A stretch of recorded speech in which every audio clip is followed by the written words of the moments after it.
it's just a matter of having to make a comeback, and you come back whenever you feel like it or whenever you can. And this was impromptu because I just kept putting it off.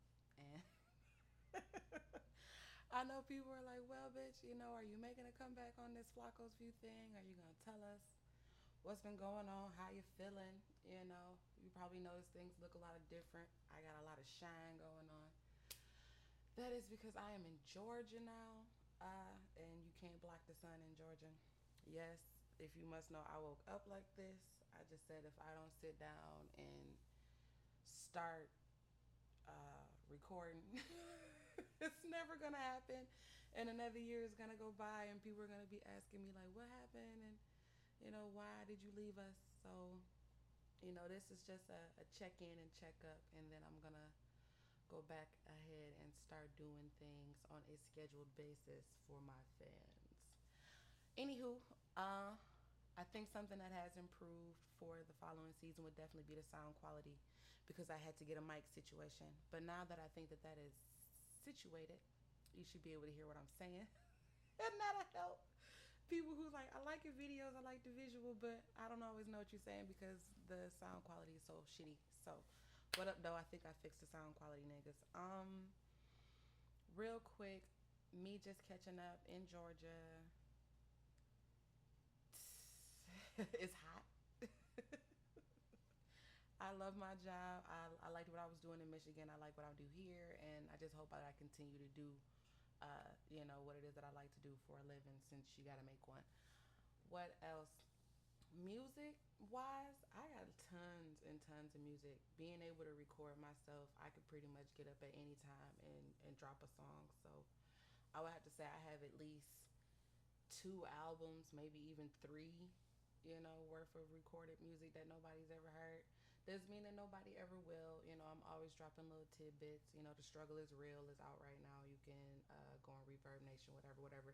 You know how to get in contact with me. You know how to find out what it is I'm doing music wise. But the, I guess what people don't realize is that music, you don't make any money unless you're touring and you have a fan base and people are paying to see you or buying stuff that you're selling. And a lot of times when you're trying to get on, and I mean that's even for people who have a record deal who have support as far as a team or a label, they're not gonna make any money off of you until you make that hit song or you develop that fan base to where whatever you write is the shit and people just buy it. So I didn't want to be broke, in order to do music. So I am finishing up my master's. Like I said, I got a really good job and it got me here to Georgia. And, I'm just expanding upon my life in other ways. So I'm not going to let my passion for music affect, my pockets. And I don't think that other people should either. But, I do know people who go all in with their music. Yes, a lot of those people are the ones who make it.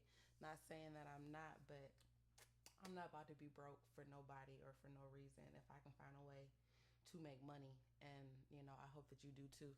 Doesn't mean that I don't love it, but I don't want to be broke forever, is all I'm saying. And I come from a get money um, background, we'll say. Anyway, what else is happening? Relationships and communication. I guess we can go into that just a smidge because this is just a catch up. We gonna see how people feel. Make a comeback on that ass. And Flaco's View in Georgia, we in here. Um, I don't know. I think I'm single right now. I was like, wait. I don't know. I don't know. I was with the love of my life for like 5 years or so, and I don't know. It feels weird. I don't even really. I don't know if I can identify with being single just yet, but it is what it is. Things happen, and it hurts, and you feel like shit, but you get back up and move forward. And as far as moving forward, oh God, communication is everything in building a relationship, regardless to the type of relationship it is. If you can't talk to that person, it's not going to be able to work. You're not going to be able to get married or get money together or, have a family if you can't, talk. And what really pisses me off right now is the way that we communicate, just not only through social media versus face to face and really addressing our issues with one another, but just all the shade and the back talk and all the opinions and the speculations. I think that a lot of people should just, you know, keep their opinions to themselves. I feel like the stuff that I talk about on my show is, factual. This is what's going on. This is what's happening versus my opinion on what I think is happening. I just try to keep it real, point out things that, are obvious, and then I keep it moving. I don't like to talk about, those hot spots. I don't like to talk about religion. I don't like to talk about sexual orientation. So per se, you have those topics that you don't get into, and it pisses me off when people get into them because I'm like, who the fuck cares about your opinion? Your opinion doesn't change how a person feels when you talk about a person's beliefs. Beliefs are core values that can't be changed by conversation. So, don't speak on them. Anyway, and if you want to say that's an opinion, you can say that's an opinion, but I think it's a fact. Anywho, relationships, friendships, communication, all that is very important. As far as friendships, there's some people that you would just love, always and forever. And I hope that whether you lost a friend or, whatever happened, or you have friends in your life that you see every day, whatever the case may be, don't forget to share the love. Either way, it's a lot of hating going on. I think that more people should share the love. Um, you know, I am, how many? I don't know. When I first moved to Georgia in December, I think I was 227 pounds, and now I am 190. So I think that's like 30 something, pounds, I guess.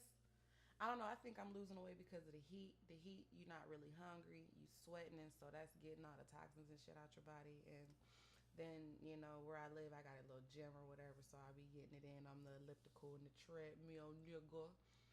You know what I'm saying? So, I don't know. That's my get down, and I guess it's better for you. You gotta drink more water and that sort of good stuff. I saw one of my girlfriends. Shout out to Katie P. Water jug, like a milk jug, whatever, juice jug. Empty it out, drink all the stuff out, put water in it, and then it had lines down the side of the jug for times like 12 o'clock, 1 o'clock, 2 o'clock, 3 o'clock, 4 o'clock. Every time or on the time you drink a section of the water till you get to the bottom of the jug, or you kill it every day. And it's supposed to be inspirational, and I don't know. If I could find a picture, I would try to post a picture of this motivational water jug. I'm not doing the best job describing it, but just know I'm actually about to get on the water jug challenge. I think it's a good thing because all you're doing is drinking water, which is what you need to do. But it's supposed to, flush a lot of bad stuff out, which is a good thing. And the little messages, because I think drinking a jug of water, a gallon, that's hard to do. But the hourly sections and the little messages in between that say you can do it, you're gonna look great, way to go. It's that type of shit works mentally when you see it. You don't think it does, but those little catchphrases here and there. I think that if I do it for a week or two, not only do you probably pee a lot, but I think it might clear up my skin because the mosquitoes and the bugs in Georgia, nigga. Oh, I'm getting ate the fuck up. They want my sweet. Anywho, what else I got going on? Because like I say, we in and we out 20, 30 minutes, 15, we get it in. I'm going to try to focus more on getting it done versus how long it takes. Kids. My son is 12. A lot of people already know, the backstory. If you need to know more about me, since I didn't go backwards, since we're going forward, just look at some of the old videos, get your history, figure out why I'm talking and why what I'm saying it matters at all. If you're like, bitch, where are you? Do your history and then come back, and then maybe this video will make sense in the succession of the others. Anyway, kids, he's 12, love him. Kids are the bomb, but I am a provider type of parent. I will buy you clothes. I will get you shoes. I will feed you any type of toy, game, whatever you need. I will take you to and fro, all that good stuff. But when it comes to like summertime and activities and things like that, I'm not the activity girl. So my son gets bored during the summer. I picked where I live because they have a pool and stuff for him to do, so he gets into that sort of thing. But ultimately, without a lot of little friends, it's still pretty boring. So you look into putting your kids into camp and blah skibly dot. And I didn't know how expensive camp was. Niggas, you need to quit playing out here. $150 to $275 a week plus food and shit is just way too high for you to be sending, a kid. And what if you got more than one? You're talking about $500 a week plus groceries to take, whatever. Anyway, I'm just saying, know your parental strengths. For situations where, I feel like my son is bored and he wants to go do an activity, if it's not anything I can find for us to do that I'm, capable at, like let's go to a carnival, let's go to David Buster's, let's go do this, let's go that. When we get exhausted of those options, then it's time to, find that support system and, know your parental strengths. You need to hit up grandma. Grandma's the activity girl. Say, hey, I got a couple dollars.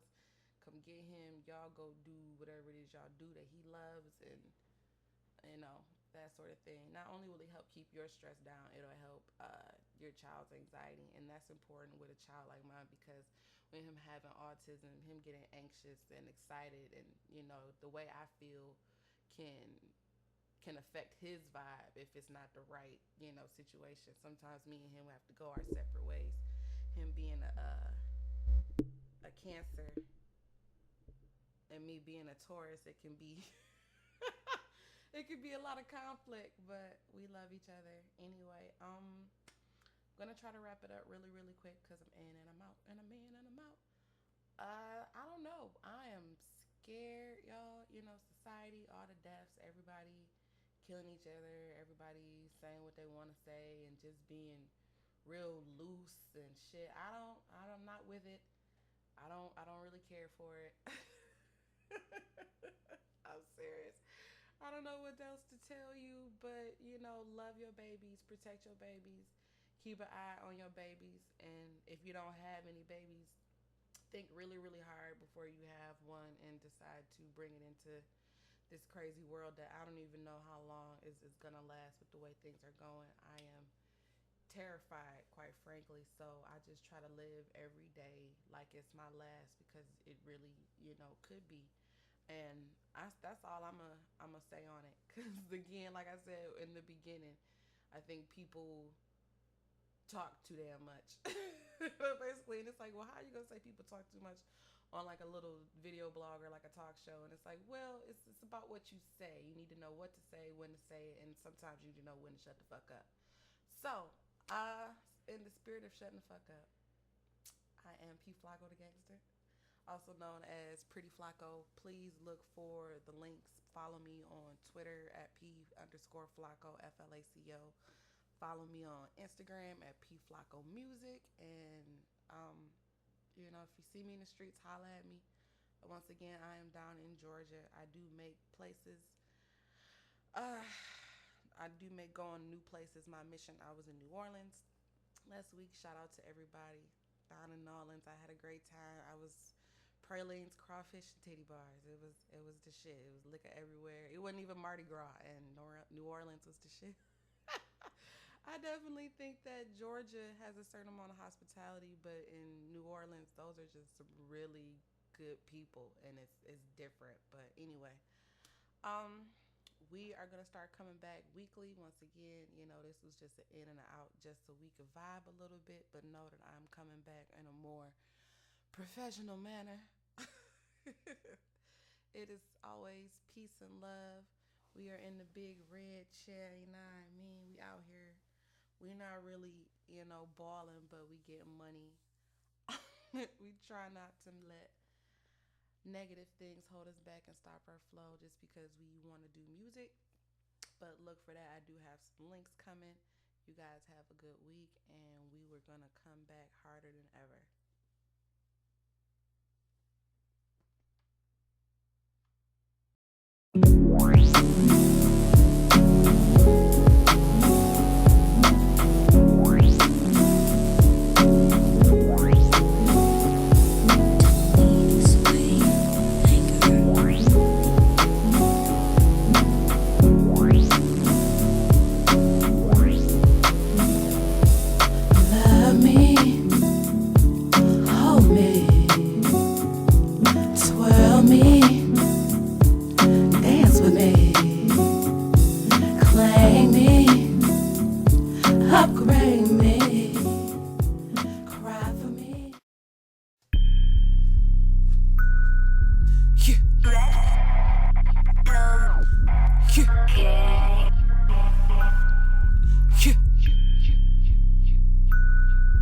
Phew.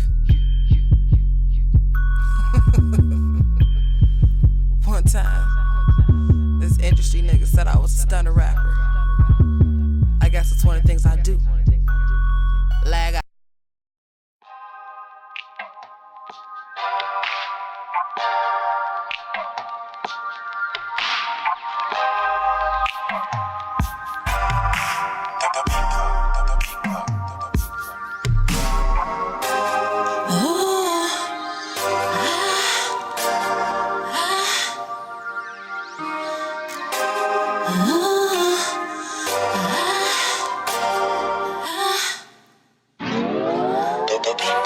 Knock, knock, who's it? Oh, come on in, I'll be right there. Sit down, over here, or lay around. I do not care. Take it all.